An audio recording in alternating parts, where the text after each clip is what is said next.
So there's a story that goes like this.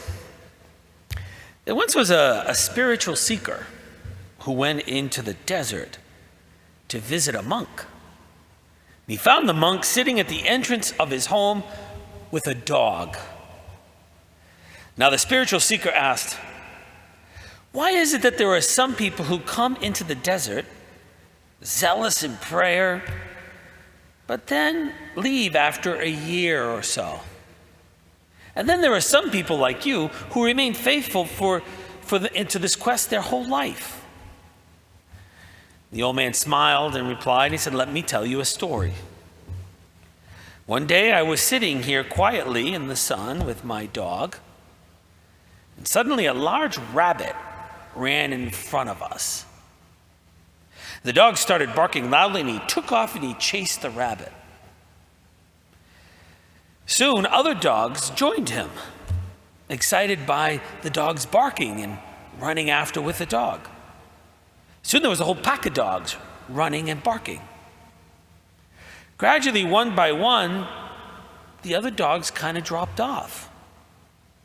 Only my dog continued to chase the rabbit. And that story is the answer to your question," said the wise man. And the young man kind of sat confused. And then he said, "I don't understand. What's the connection between the rabbit chase and the quest for holiness?" And then the old monk, he said, "You fail to understand because you have not asked the obvious question. Why didn't the other dogs continue the chase?" And the answer to the question is because they had not seen the rabbit. See, the faith that is first of all, and first and foremost, an encounter with Jesus. It's not about something, it's about someone. When we look at the gospel today, John points out Jesus, who was walking by, and it doesn't say that they just looked at him, but that they followed him. And then Jesus invites them to come and see, to come with him. And when Andrew met Jesus, he did not just talk about the person he met. He brought Simon Peter to meet him, to encounter Jesus as well. And when you look at the first reading, Samuel hears God calling. And when he goes to Eli thinking that he was the one calling him, Eli said that it was not him. And after 3 times, Eli doesn't just talk about this calling, but he gets Samuel to encounter him for himself, the God who was calling him. You know, the last 3 popes have made this fact clear. They repeat it over and over again. Pope John Paul II said, "Sometimes even Catholics have lost or have never had the chance to experience Christ personally. Not Christ as a mere paradigm or a value, but as the living Lord, the way, the truth, and the life." And then Pope Benedict XVI said, "Being Christian is not the result of an ethical choice, of a lofty idea, but an encounter with an event, a person, which gives life new horizon." And he also said, "Christianity is not an intellectual system, a collection of dogmas or moralisms about how to behave. Christianity is an encounter," he says. "A love story, it is an event."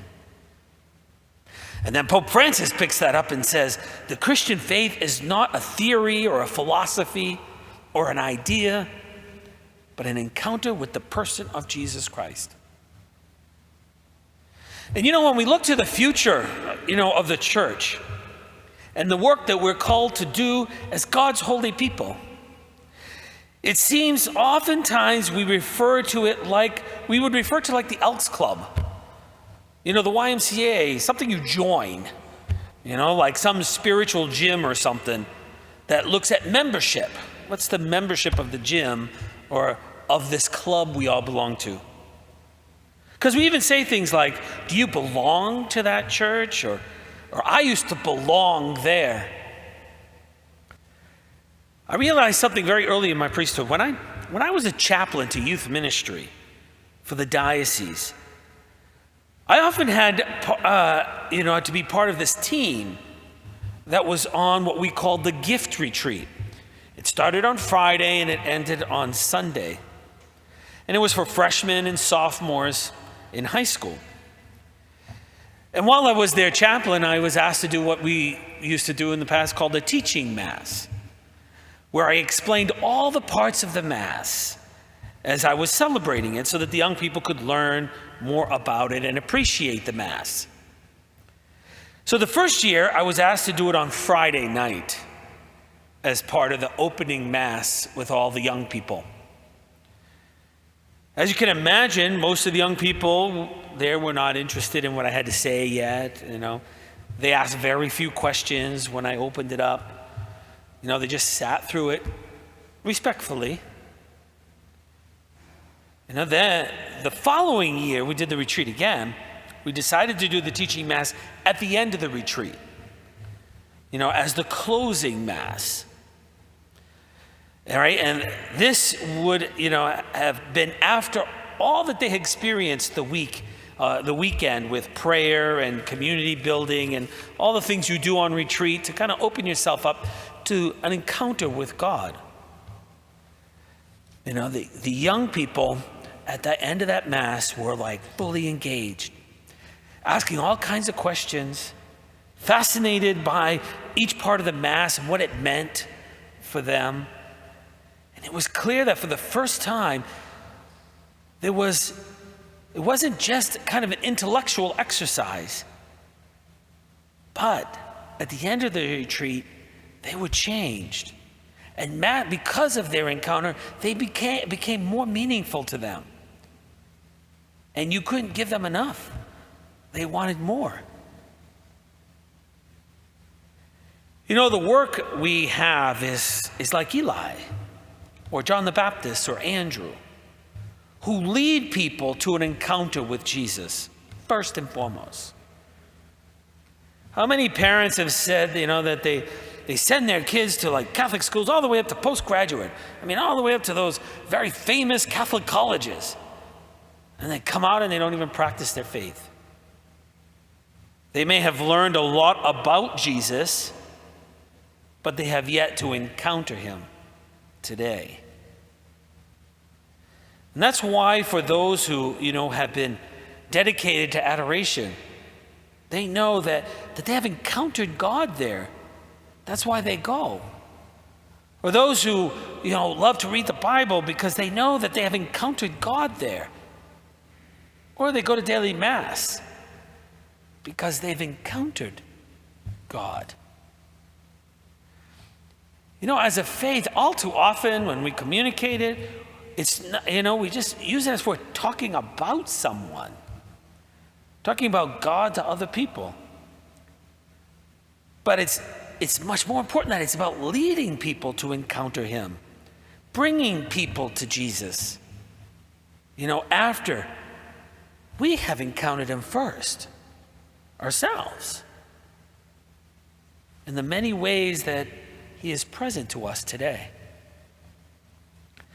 I'm convinced that our parish would grow in faith and dedication to the Lord and in relationship to how people speak about how they've encountered the sacred here, or how they have experienced the holiness of God, its presence in our midst.